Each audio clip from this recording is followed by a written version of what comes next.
Ale nei tae au. O se tasi o vaenga masani ai tātou o le tuspa ia. O maua se sa vale whapena na whamalosi I lo fina ngalo. Ia, o le asu e lau tusi I le mata upu e limo le tusi o luka. O just in case te ua, ia si meo pa ui a te au, ia le alongo ina lava le mamalu o tātou e kālesia. Ia I lungo o tātou penga te whailangi, ia mawaenga whapena, ia longo pupu ai lo to pa ia mo to mamalu ia ni swing ole ai le vai so fo ia mo terminei ia le nase folfolanga la tamai ta to sauninga le sa sau ia ta ina to ile to ta to wola ma to so ifua ia a fionga le ta to li mo ta to le nei ta au fana ole tua lukalom ta po lima lona fa ipu mo se o fulmal tasi la faita wina stuse masani ai tatou lo ise vaenga o ile savalinga foi le nei vai tau mo miero tatou va ai mau ai singa fa amalo stino fa le nganga mo I tatou ia a fionga o tatou li o tu o ia ile au vai o le vai o Kenesareta o fetule ni mai foi le moto tangata ia te ia e fa longo ile a fionga le tua ona sila lea ona sila fia le e ia va e lua o talana ile au vai a o ese ile au faiva o tao lato penga ona maliua e lea o ia ile tasiva o le va lea o Simona ma fatonga atu ia te ia fa ititi atu le va na ile au vai ona no fole o ia ilalo ma o atu na ile va ile moto tangata ua umalana la unga ona fetalai atu lea o ia Simona e na tu atu ia ile loloto ma tui foai o tau penga e mau ai ni ia. Ua tali mai Simona ua whapea mai a te ia. Lea li ie, ua a toa le pō ua tinga aina ai I mātou. E le aini mea ua maua. A ona o lau whetalainga o te tui foai le upenga. Ua uma o na lato whaia lea mea. O na lato si o mia lea o le awia te le lava. Ua masa e ailo lato upenga. Ua lato ngeno.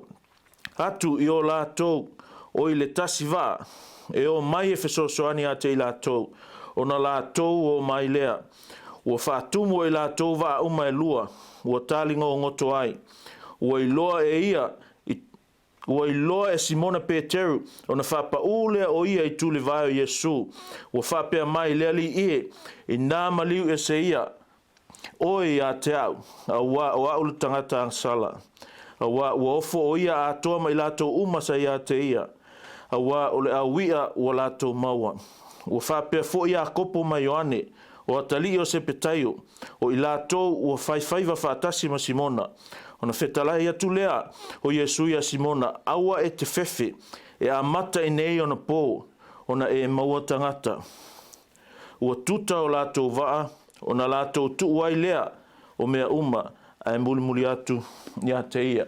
Tātou te talo iovaro mātou lii, whaftai mavi ia o ia ua fionga. Te talo se whapena ona e whetalai mai, ia mātou langona lo si ufafonga. Ia mātou mauole mana, e ola ina ai, mausita ia ina ai, lo whetalai mai ia I mātou tama. Lo whangia o tangata, la mauole nei, whasa launga, le nei tala noanga, le whasoa ina o lau upu, launga te sia I mātou uma, I le ola malamanuia mai a te oe, e tusa o aua fionga. Vi ia oe whaavavau ono Yesu. Amene. Amene. I le whaitau o le tuspa ia, teleni ta unga, ia po oni vaenga lo whapena, ona whaingoa ina I tātou tangata Kirisiano. Throughout the Bible, you'll see that the authors or the writers of the Bible use something that would call in English similes and metaphors. E tāua I tātou Kirisiano. O isi kemi whai mai o whape I tātou o mā moe le vāo luko. O nisi temi o tāua I tātou whai mai o le mā sima o le lalolangi. O nisi temi o tāua I tātou whai mai o whānau o le atua. O isi temi whai mai tele lava taunga a pe o taunga le e winga ese mamata ina ese o te fia manga e afe la utala ile nei tai au o te mai o tou o mala malama o le lalolangi. You are the light of the world. And before I go any further, I want us to focus on that word, that personal pronoun. For me, you You are the lights of the world. The answer of all those things, all those questions we're going to ask now, I mean this morning, ilmata put fiatala no ai, e kali inga o tato iloa, po ai le o tou lea, po ai le you lea. Ole you lea, ole o tou lea, o tātou lea o Kerisana mai, o tou le malama lama le langi, ele nei tai au, o ngā mea uma tau e tātou, au ke whima nao, e whama mawhale me lei ate oe, o tātou oe ua wala a wina e whaima whaiwhaiva. So se Kerisiano, so se tangata ua tali tonu ia Yesu, o i ole ali le atua, ua ia te ia le wala au le atua, le wala au, whai tātou ma whaiwhaiva i tangata. We are fishers of men. Who made us to be fishers of men? Ile faita o toa tala tu spaya mai kala Yesu yo to o mai muli mai te o te faia o to ma faiva I tangata o le vala au Yesu ya Peteru ma o nga uso a disciples I nga ke milua feta o sanga taluai o le vala au fo le na Yesu I le lotu ya sonei ya te oe ma o matato uma o le a ia faia I tatou ma faiva I tangata o le faiva la o langa me fai ole whangoka, ole faiva. Ele mo ia, ai mo tangata. You and I, Christians, this is our calling. This is our responsibility as Christians. What? Fish for men. Vala a wina I tātou, vala a wina le lotu le atua. Ina ia whaia le nanga luenga le lei, le nanga luenga matango fe, e wha le atua, e pa ia, o le vala a wina le lotu ole a whangota ina tangata.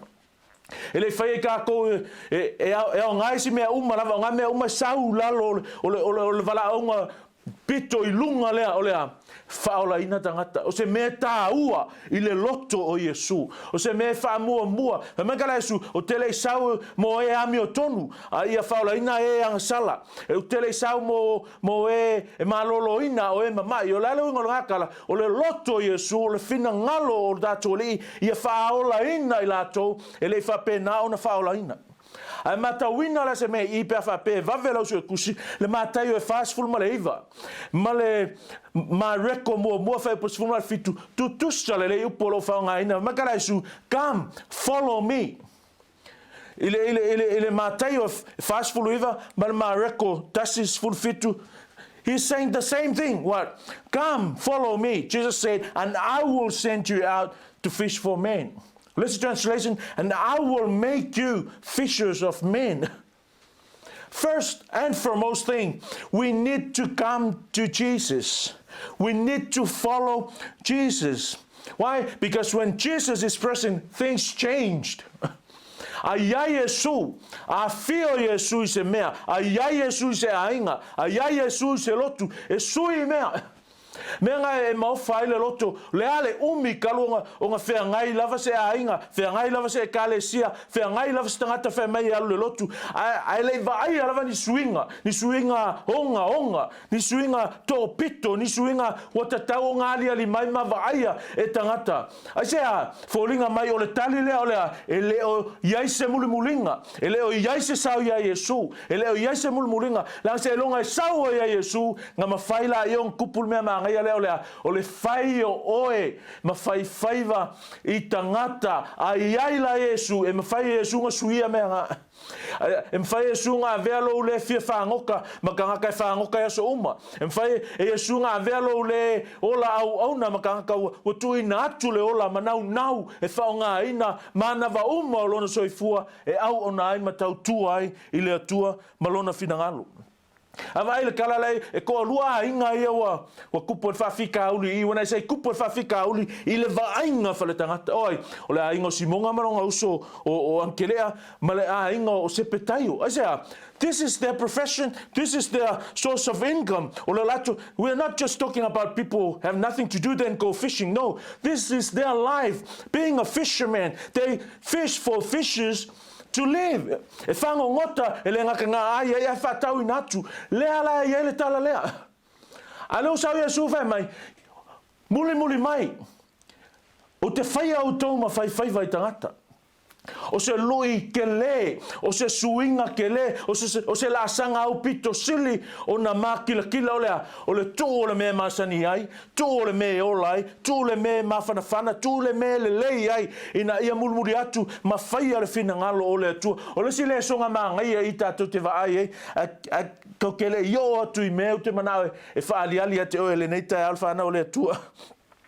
O le si mea o le mea le nei, ngai loa le le lau lia le mea le atu ngai loa le lau lia o le a le toe whango ka inga ngia ngai loa lau lia o le a le toe whatau atu ni o le a le toe maua ni tupe ai le eise tala o tā ua i whapea e le muli muli ngā muli muli ane muli muli a mea mua mua i ke whiunga i a te oele whanau le tua o le nei e le vala a wina Iesu se tangata e le aisanga mea o whaia e le vala au e le atua se tangata pai e whai marikara kuspaia e alu atu Iesu i a maa reko ma maa tei o lo karangoa kuai wa o tusi uma ngā le same story here e whai mai e alu atu Iesu o so atu le angutu i le angutu o le vai a vai aku o le kale upenga o Simona malonga uso antelea e o aku foi i luma aku o ngā whai ele va o lo i aila o li ia o Ioane mai a kopo o whangau se petei o lako mera whai mai le su ilo lato upenga Sau Iesu le whai me masani ai. Sau Iesu le ngānu lue. Le mo tā ua le mea. Le ngai liskaka e le ai lava se mea o ngā ai. Pau lava mea le whakakeroe mai. Wau te se fia i loa po le arwhina ngalo le atua o langa. Te fia au auna mo Iesu. Ke fia whaia ngalua ngā le atua. Ai le au ngā lava i se si mea.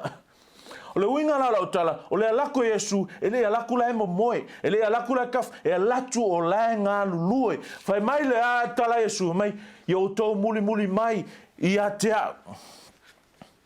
I o tau muli muli mai i a te au, o na o whaia lea o tau, ma whai whaiva i tangata. O le mangingo i a tala Iesu. Muli muli.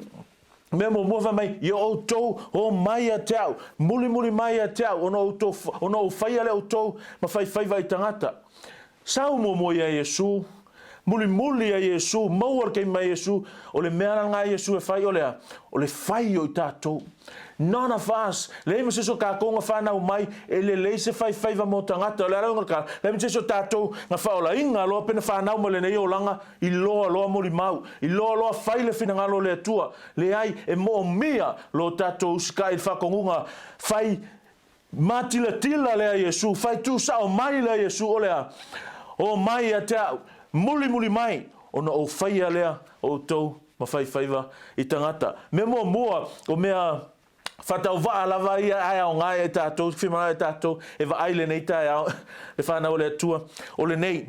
O le mea mua lava, o le mea tupu, pe a e mata mau i le li. I want you to see what happened when you are that generous towards the Lord. Pe a e mata mau, pe a e le ai pe a le tight-fisted i le atua. O le mea kupo lea, e manui ai oe a sili o ngā manui ai ia tangata e whina ngalo ai le atua. Wai vile le whai pumoa mua. Whai tau ina whapea, mamai, ua tū oia i le au vai, o le vai o Kensereta. Ua whetu le ni mai fo i le moto o tangata i a te ia. E whalongo i le awhionga a le atua.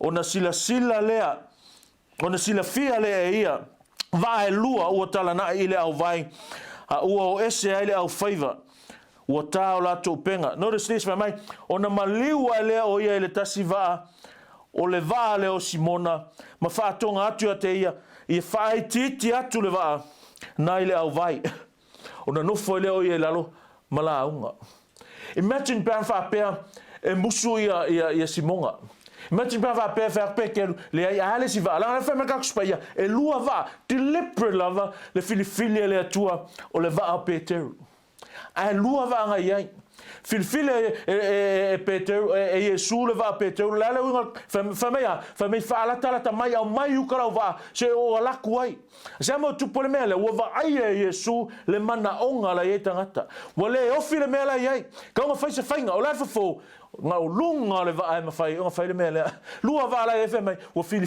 Yesu le va o Peteru ai kango o le luka ko lo le luma na yo Peteru o le ka fai ka kuspaia ale taimi le e vala au le tua ia Yesu ia Peteru e le loa la Peteru nga solonga ma me o le ha o nga iai. And for your knowledge, this is not the first time Jesus met Peter. O e man tuanga ia le Ioane mua ngai fai mai ia Ioane le papatiso mai fa auta te mai ma mo le atua na te ave ese anga sala lolangi a fai mai o sa Yesu o le mea le Ioane le papatiso fa fa singo ona so to lua.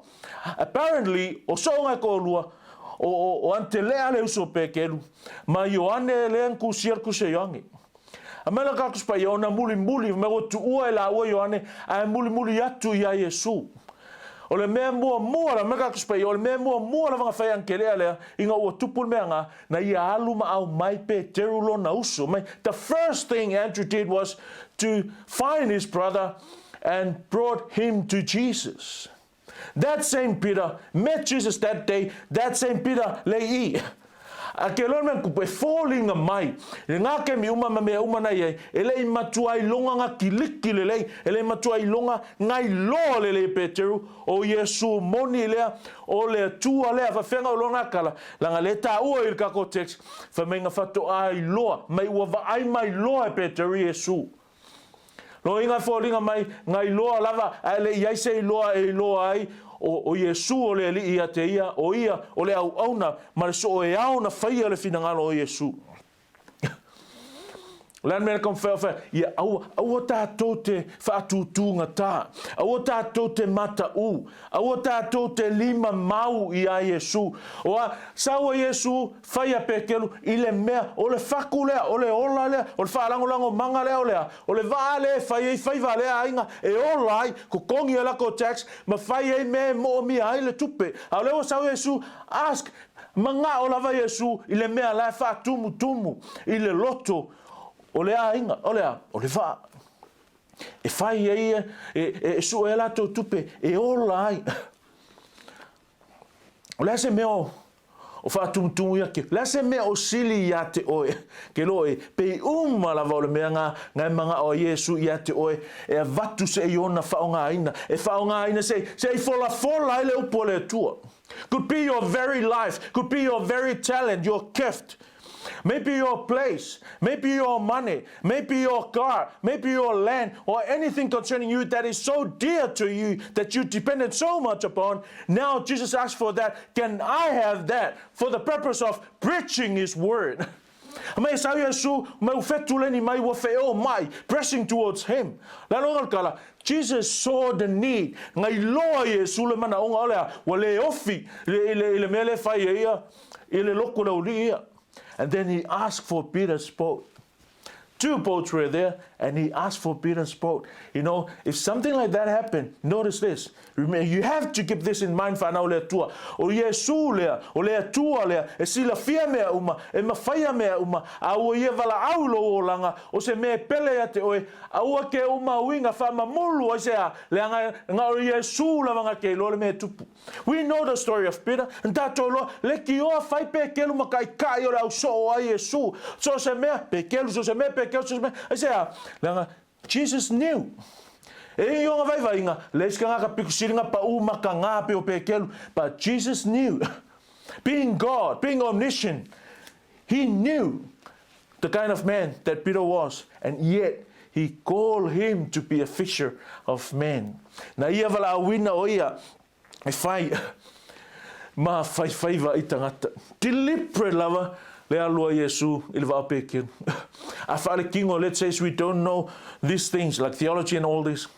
Ai fai tau e whapeo ai fai kau kusi fo inga e whalalangi fōringa mai I loa le lei lava Yesu e le o lala o alva a peke asea hao le po le ai masei e kasi o le upo ngā whai mai nothing means not even one le ai lava masei kau manguia lava kasi o la vea le upenga la ulia ele masei lala oa usa mo ngā mai lala oa lo liu what that means is you're killing your wia a palai ia manguia o whaiva ia manguia lo o langa ila le ise manguia le ise lala oa le liu le ise ia le ise mea When Jesus is in present, when Jesus is there, things change. When Jesus is there, mission accomplished, and that's what we see here. Ina ua ia Yesu. I lo Yesu le seia. I lo Yesu le mea la kupu. I lo Yesu mawhauwhaunga. He knew what's going on in the hearts of these guys. Nei loa lelei e lo tātua li. No nisi taimi e tutupu whawhita auli. Wan whawhika auli le I hao le po e le seia. Is ke me kupu whawhika auli. Au na whawhita auli e so o mai ai whaamanu ianga. E tātou te iloa me whaamauti noina le vala au o tō whinga a le tua I o tātou o langa. Nisi taimi o whaingata na fuafua le lei e Yesu. Those obstacles, those difficulties you're going through right now, it was God planned, believe it or not. Mea ngā kikio wa pong sa whasola a kore o langa, wa ele I lolo tai au, wa le aiso wha moe moe. Let me tell you, there's a purpose of those things. God wants you to see Him as Peter saw Him. God wants you to reconsider your life and the very purpose why you have that life.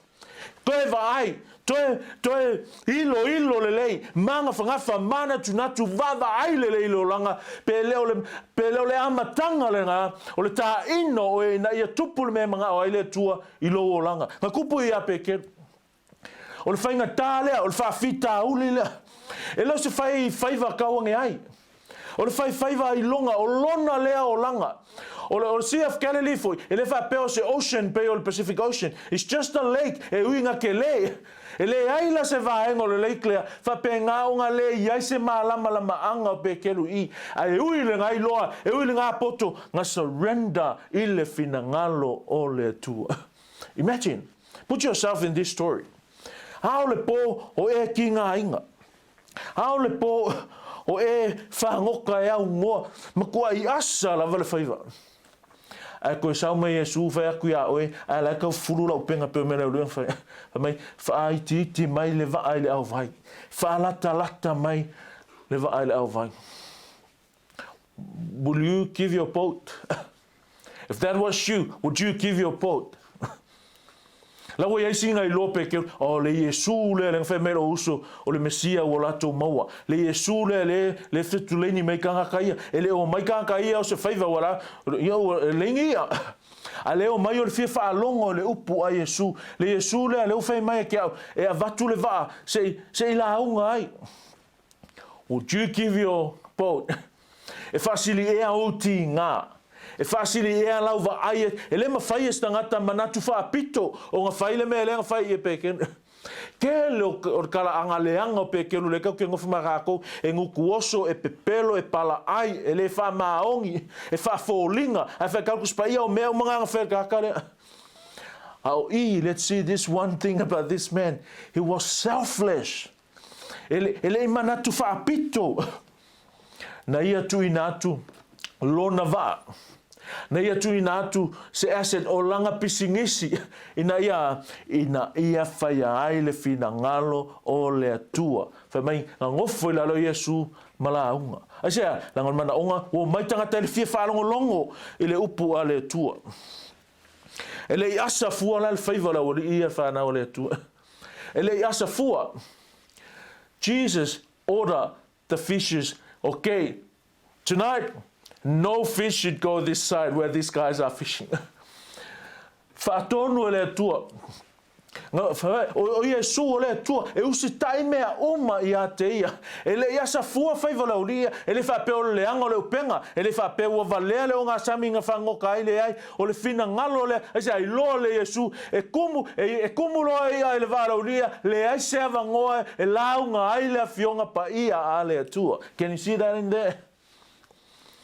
Whako a kumu lava I ngā ua umo na la unga le la fionga pa ia a le tua. It's like an order. Pe a lau whai mai Yesu, okay, pe kelu. Wha mua mai au mea. Pe or kara Yesu le whai mai ia mua saha ile le malo le tua mala nami o tonu. O na foa ina tulea e ia o mea na ia te oe. Ma Iesu se fai mua ka ko loku. Se la unga mua le upo le atua. Se fa nga mua lo vai e au mai e ka ngaka ia te au. Ngā la ia lea, ngā whaile o le mea ke mga oi, a le mea le mga oi pekelu, le ai ma se whaingata i le atua. What is the lesson? You know, those things that trouble your hearts, menga ke nga ngawai, menga ke moe mike, menga ke whainga luenga whaasolo a koa i le au ato ma le po, menga ke te mana o na o iai, e le ai ma se whaingata i le atua, when your life is in order. What's that mean? Let the word of God be preached. Whai mua le whinangalo le atua, o ngā tango leo le atua, e a vatu mea ngā eke manga o ai. Le aka ngā le i, le mea ngā le tau o tuai, i le vai i. Ele ia sa fuara faiva. Asa I polo kalame a le atua. Ele tupu fua fita auli, tu tupu I le polo kalame, ma le whainga wha pule ao mai alo tātua li. Mea nana le whaamangu ia inga e Iesu le faiva lau ria esa, le nga iai le mea le manga o Iesu ia I lātou. E a wai fiu. Wai fiu e whai lo whaida. Wa fiu e whaile o langa, wa fiu e manao e tele maua, wa fiu e ngā lua e tele e o iai, wa fiu e la unga e le aise suinga, wa fiu e stari e ke le iloa. Whamekala a Iesu, tutu mai le vaa I le au vai. Wa e fiu e le fo ia lo fita oli, wa e fiu I le pepelo lo ko lua, wa e fiu le o ngar ka maloa, wa e fiu le fa maongi o lo fa ngau, wa e fiu. This could be the problem. Maybe Jesus is not in the boat. Maybe you're not moving towards the shore. Maybe eleo fa iti atu, eleo fa la kalaka oe ia Yesu, se yoso Yesu tu tono le va. Masalo le fa fita ulinga, le winga lo kalalang fa tu le matanga lava. Fia ka usanga ka ko la langa le ie ka ko wo le loku uma, o si ainga uma ola I ka kuanga le loku. But this is the thing. Is there any change? O iai se swinga. O iai se swinga. That's the question you need to answer. O iai se swinga. Ele ngia kupe pule o ia kupe mal fainga o lo langa malo a inga mala fa ala winga kala.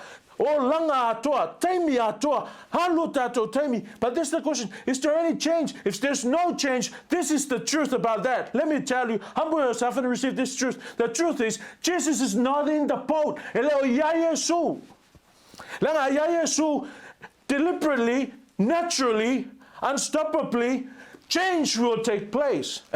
Ele aingi swinga o le akaranga ele o ia Yesu whatever po le ala o alo po le ala o kami le la o lafi. This is the truth. Ele malo fia o le ele o ia Yesu le nga ia Yesu e Yesuinga. A ia Yesu e iai me tutupu. E ala nga le kukupungi mea le lei e fina nga lo Yesu le nga le o ia Yesu. Fa mai Yesu fa ai ti mai le va. So woso koi kokong se fai mua lo finangalo se fai mua le mea nga fai leo mea nga ki mga leimas fainka mea nga tatu te mana na oi whanau le tu a whainga tā ma le tau pe a le ora le lei le whainga o tatu o langa le mea ona iai whato atu tupu wa venga ina ua ia Yesu whanau le tu. O le masani la tangata. E mana na oi vavenga a le fiu sky. E mana na oi manuia o le tua. E mana na oi I mea le lei o ngā luenga le tua. A le fia whaalongo I le tua. E mana oi manuia o le tua. A le fiu sky I le finangalo o le tua. You know, the church today has everything they need to do church. You look around for church, everything, I mean everything. The talent is there. The tools are there. The money is there. The location, the place is there. And yet still losing ground. Why? Because Jesus is not in the boat. Jesus is not the focus. Jesus is not the Lord. Jesus is not the ruler. Ele o pule a Yesu. Ele o pule a Yesu. We want to be fishers of men, but often fail to bring men. A mo foi tangata e fiu a kau fau.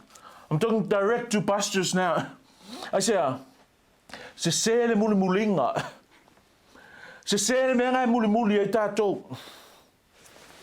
E leo muli muli ai Yesu. Ai whalonga ngai kara Yesu wha mai, come, follow me. Not go follow them or come follow the system, follow the church, follow this, follow the doctrine. No, come follow me. When we come to Jesus, we follow Jesus. Ole upunga muli muli nga, ole veape nga ole ngaunga lea ole so. So means mathetes simply means a learner, an imitator, a copier, a follower of Christ. So when we come to Christ, we imitate Christ. Akako maya Yesu, kako ki whakaikai a Yesu. That's why he says, come, follow me. Oh mai, muli a Yesu. Ele maunga, kolosi vai kafe. Ka milo. That's what we call follow. We do what Jesus did. We do what he said. Tulanga nga kaunga iai tātou. Wa ova le muli o le lotu i le lololangi.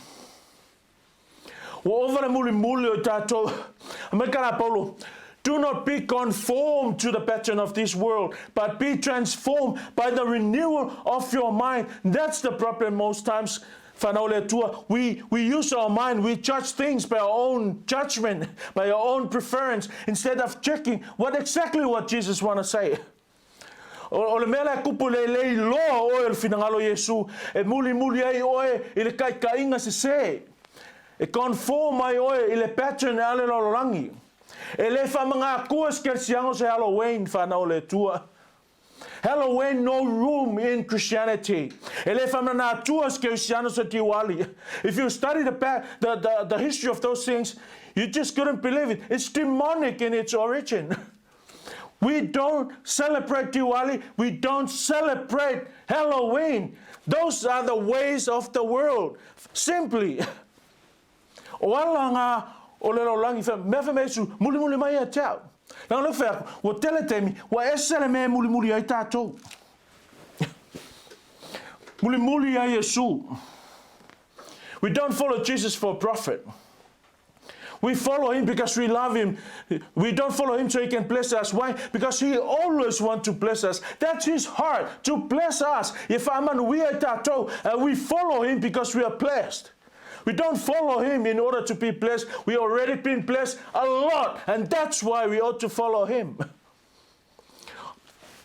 Manta wina, malifanga ngoa ngis game, a mesela vale tu pau tatou, kaukalangia le fiong pa ia le tua. Vasonang ke ngeu fa longo kalango le si finga lako ainga. Isa mo, fa makala me lako ainga. Ir kala fifi aunga fai. Alok fa longo eos, listen to it. O whaalongo a kupei mai kara alainga mai whaku whewhea e mako mele fia whaia pulaso ke me kia wangoa e lau sunga whewhea whai mai kara whewhea pe whakaalo pe whakalasua I don't care what comes here that's real e le ka alo ngisi mea ngā whai mai kara whewhea e au yes keu kusi ka kou ai ar keu kusi ale le keu kusi ok whaingo whia mea uma. Leave the pulpit. Go and make money. Me ngau, risi ke me o whainga kai me le tua. O over fi whai kupela o whai loku whanau le tua. Ke lo le lei ale sound mal pa or kala. E kaka e alu e whai mea ngar fi whai kupe. Mar sound mal pa or kala kaka. E alu e whai mea ono ole alofa i le tua. Alu e whai le mea. Se langa le ole o while mea. Ole ni lei ai. Hua wheo mai kaka. Jesus need a place to preach. O le mana onga la kankai sau e tuina mai anga mea ai o tō tino. Instead o le sau e maua koe sanga mea. Sau pe keru wala au Yesu. Sau pe keru mai. This is probably the most dearest possession of this family. And yet Peter surrendered it because he know. Nei e loa. E le mea ngasili aku ngai loa ngā mau mea uma.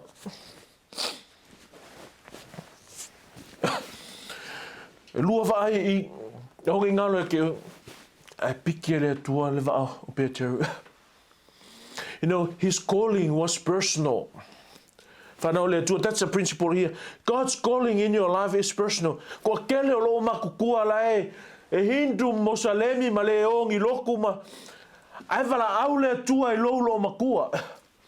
Ko kelo ko inga lai e aka mai ma popoko ma ola ma lolo ina maua mea ai wala au le tua I loto e ina. Wala au le tua I lo tama, lo fafine, lo atali. It's personal. 2 boats. Jesus chose Peter's boat. For he knew. Why God chose you? Because God knew. Ngai loa e le tua. Le mea na te whaunga I oi. O lea vaenga tātou e whai. Surrender. Usi kai mua. Ia I loa e tātou kako ua wala wina. Someone once said, failure is sometimes God's way of saying, include me. Let me in your boat. Let me take the lead. That's why we come, so we can follow. That's why we call Jesus Lord, because he lead and we follow. Second, me no lua whanau le tua o le nei. Me mo mua sa tatu vai o le me tupu pe ai mata mau pe ai le ai u le li. Me no lua o le me tupu pe ha e usita I le li. Mea la vale ka fai kaua I mana nai ale I na tutupu I ngā ua usita I Peteru I le li. Vai fai upo fa mai. O malana la unga na fetalai atu lea o ia ia Simona. Fetalai atu o ia Simona ia ina tutu atu ia le loto. Ma tu uifo ai o tau upenga e mau ai ni ia. Kusa fika kwa I kako e kalesia. Laku au I le mafau I le mafau pe kerula e. Laku au fai ia si o kam fai sea mai yengi ma. Those accountants in our church, okay, this is how you do this. Le koe ngā mero, o langa a ko whangoka, I loa se o ngā sami malama lama I me maua ia. A leo ala kia su tutu atu, le vai lelo loto. You know, I always hear the interpretation of this passage for my, before linga mai, we lean towards this interpretation for my, kuku aku I mea whainga kā, mea lo loto, mea sili. But that's not the case here. O kara e sutu atu mele loto, e mo I lava lo loko, e le ai ma se mea lo loko I ele iai pe kelu. He knew all those. So se vaenga I kon le leik, malama le le iai pe kelu. O le ata le I o le manao Yesu se I usi kai.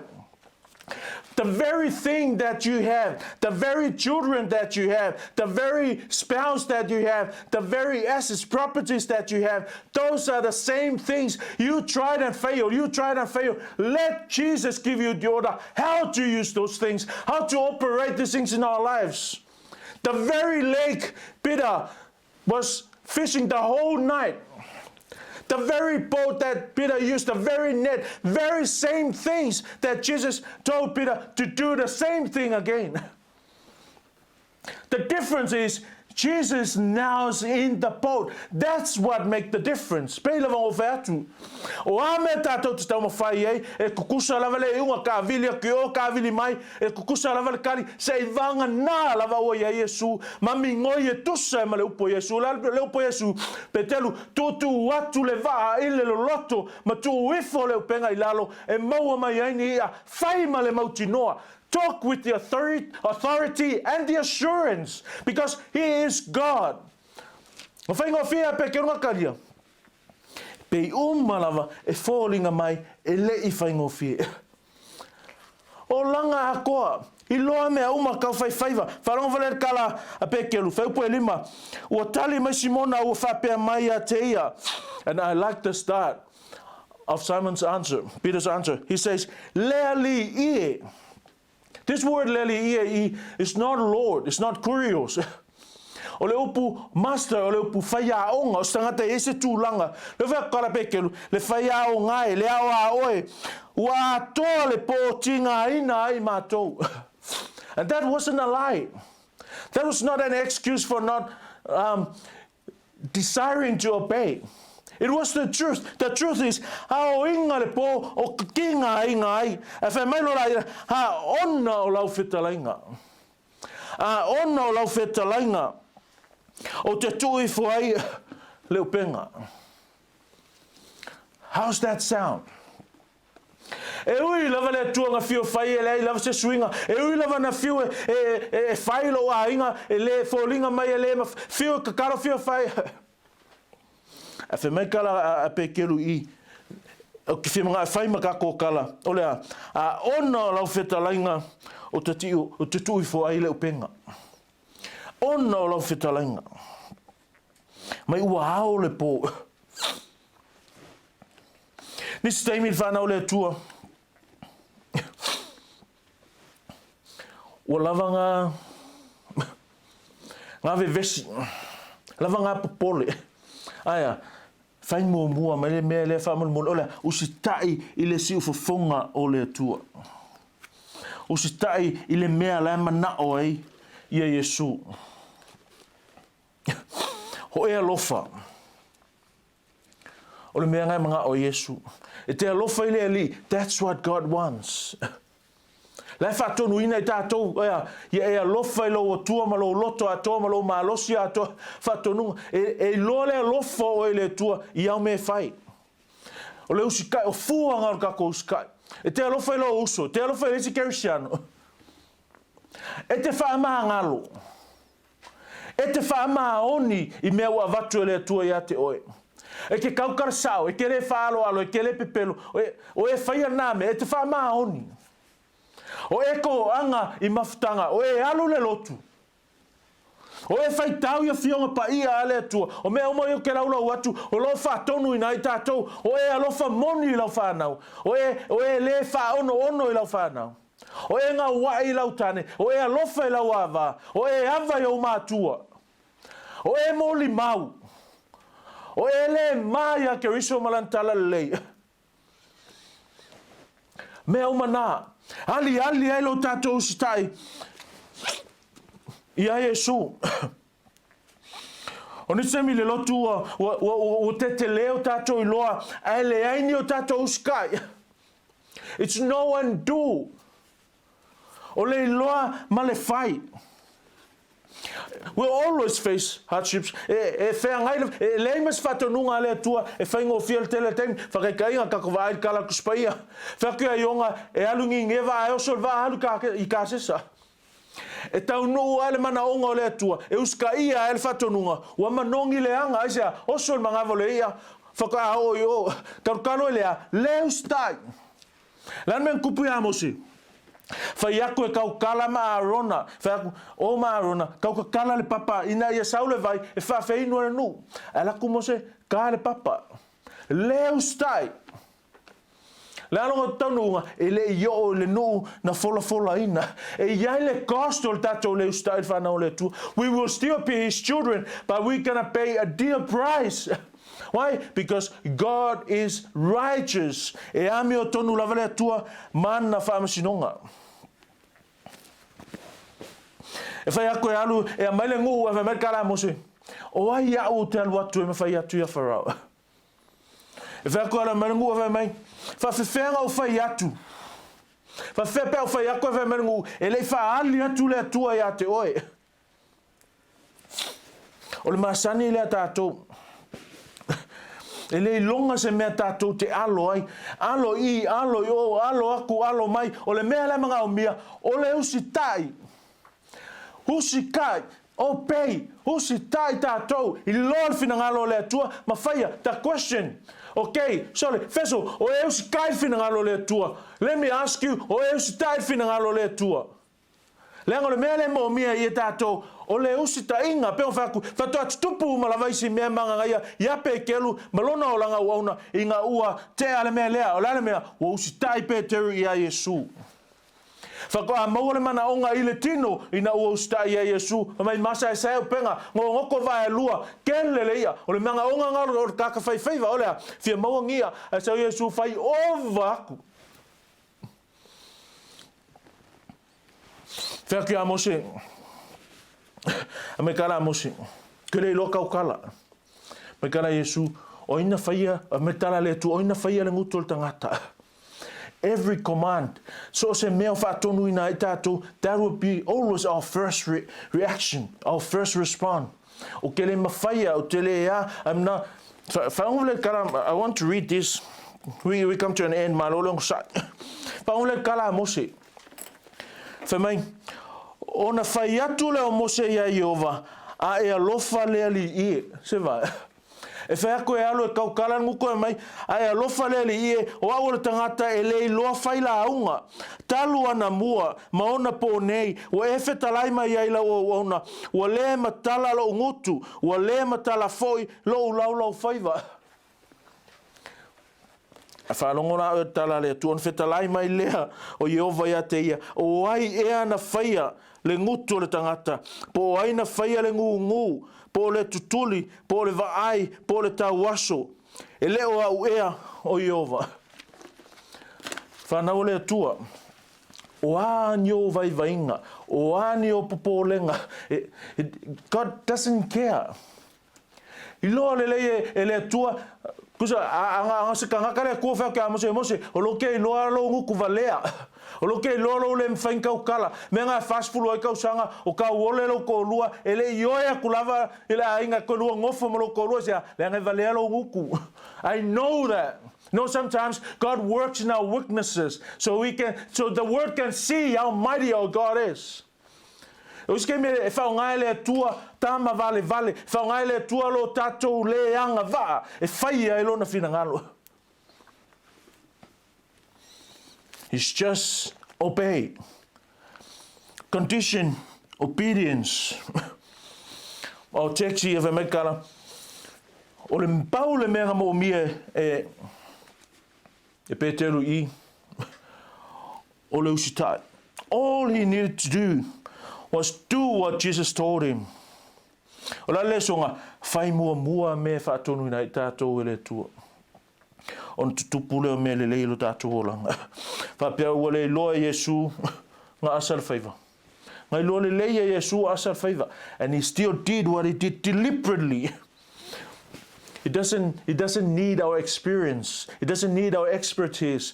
What he wants from us is obedience. Usitai, e ali ai lo tātou whātua tua lo tātou talitonu I a te ia. Whai mai a ona o lau whetalainga o te tuu ai le neupenga. I le loloto. Tu o tātou manatu, tu o tātou experience. It's not about you and what you can or cannot do. It's about the Lord that commands you to do it. Kolu, and the last is this, o le me tupu pe ai loa le lei o ele tua. Vai whai pe valwhai mai, ua I loa Simona Peteru on whapa ule o ia I tule vai o Yesu, ua whape atu leli ie, I nā maliu e se ia te au.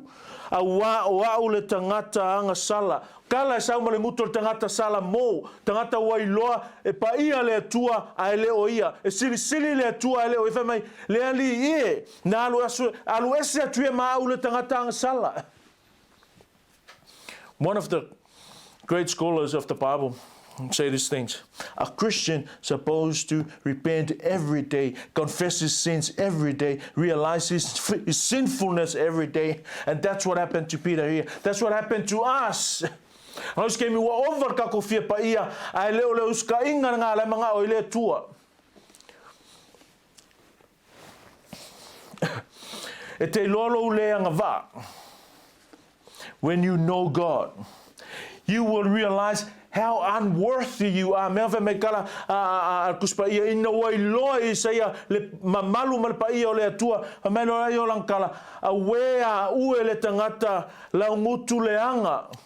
Mau le whakasi makangaka mi o leanga. He recognized this devastating fact o lea. God is holy and he is not. Le tua whai Peteru matai o le vaenga Yesu.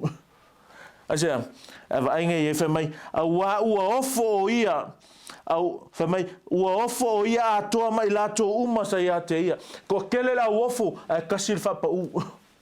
Ko kele la ofo anga pekelu ang whapa u I vai Yesu matau tino o ia o tangata ang sala. Asea, se focus a pekelu la iei, it was on Jesus. This guy's focus was on the miracle. That's why, ngā le ofo la vai venga. Ai le ai se surrender, le ai se ofo, le ai se ngā wai, le ai se loto atu e nau ia Yesu, e ui lava ele o la whea I. Isi kai mi wa kele nga ofu ka ko I venga se ma pepelo. Le kemi venga fa ku la ka nga le oki ola ngulu ako uma kasi ala va ai lo pepelo o kele kemi e mai mau o tato o foi me valeanga I will say me valeanga ai le o foi va venga lo tupulo langa va venga kelea you're still breathing. Va venga sili lava olea o fa ola ina lo wanganga o e ma ofa ia fa fiangi kaimi le aso fa fiangi aso le vai aso e te tangi tu iai ma e ofo ma e fafta ia tu le tua o fa ola inga lo wanganga something that is impossible for anything and anyone to accomplish apart from Jesus himself o e ofo ai ale ofo I meanga nothing will fa ofo you. Why? Because that's the greatest miracle of all. Wa faolaina o tātou nganga. Faolaina o tātou nganga. Whanau le tua wa e loa Yesu. O lupunga I ngā ole whapalangi ole behold. Va ai le lei. Focus. Keep your eyes on Jesus. Learn from him. So you can follow him. The question is, wa e loa Yesu. E te mata mau ia Yesu. O e usikai ia Yesu. O le whaiva lea, o walau ina I tātou whanau lea tua, o le walau e whai tātou ma whaiva I tangata, a effective ma vi ia lea tua, ma tau no le whinangaro lea tua le tātou walau, I ngā ua tupu me ia te oe la, wa e loa Yesu, e ke maka mau ia Yesu, ma e usikai ia Yesu. O na whai leo tātou ma tangata, whango ngota le lei. Whai leo tātou ma tautai mata palapala. Tautai whaamaoni. E a e manuia o tātou whaiva. Pea focus tātou ia Yesu. Sta ia Yesu, loa Yesu. Ma mata mau ia Yesu. Whamanuia le tua. I lo finangalo e tusai. Mana fionga ele nei tai au. Iovalo mātou li. Tu mau atulvi inga I lo suafa whaftai lo whamana tu mai ta mā. Ia I mātou. O mātou wola keu siano ma lo mātou wala awina. Mātou wala au ia te oele ali ie. Se alo whawhamangalo I mātou. Lo mātou wola ele tusai ma lo mātou wala awina le te lo teimi. E vai e vai lea. E whaalongo te tā. E leu sitai. I mātou le te lo teimi. Le ali ie whaamole mole. Tusalo alo whatu noa. I lona tamau a inga whaamangalo mai I mātou le li o le mātou tatalo. Whaia I mātou ma moli mau I longa. Whaia I mātou ma moli mau malolosi. Whaia I mātou ma tangata tāla I e tau te tala atu. E usi te tai I a te oe. E mate ma mau I a te oe. E I loa oe Yesu. Ina ia manuia o mātou whaiva. O mātou iai le nei tai au whamanuia oe lau e kālesia. Whamanuia foi oi so stasi o le amwhai o na moli mawina le nei au onanga ai fo I le vi inga I lo suafa ia mawalunga e whaavavau lava o na o Yesu. Amen. Amen.